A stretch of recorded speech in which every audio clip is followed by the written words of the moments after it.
Այսպիսով ավարտվեց հունվար ամիսը, ավարտվեց նաև տոնական տրամադրությունը Նինոցմինդայում։ Նինոցմինդայի փողոցներից հավաքվում են տոնական արթուզարդը։ Ձմեռային գեղեցկուհին նույնպես հանեց իր ամանորյա շորերը։ Ամանորը ավարտված է։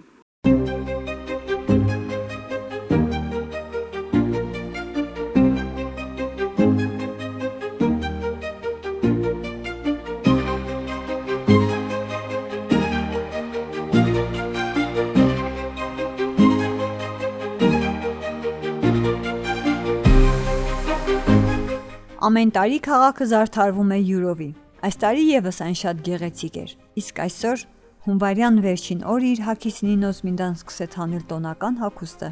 Նոր տարվա խորհրդանիշ Եղևնին եւս լքեց իր համար հատկացված տեղը։ Նոր նպատակներով ու նոր սպասելիքներով սկսված 2026 թվականը թող անցնի խաղաղ ու սիրով կարողանանք դիմավորել հաջորդին։